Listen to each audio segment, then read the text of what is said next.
மயில் திணிக்க வந்துட்டான். மயில் தீனி திணிக்க வந்து மச்சி காய்ச்சிக்க தீபம் பண்ணிக்கணும் வச்சு சூசரி தீபம் நோடி சூத்தி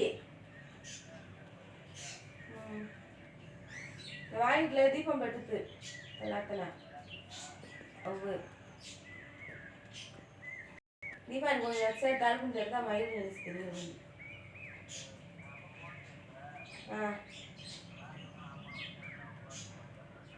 சரி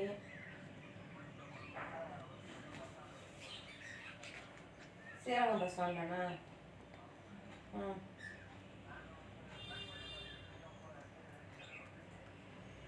ரொம்ப 6 பஸ் ஆகிட்டா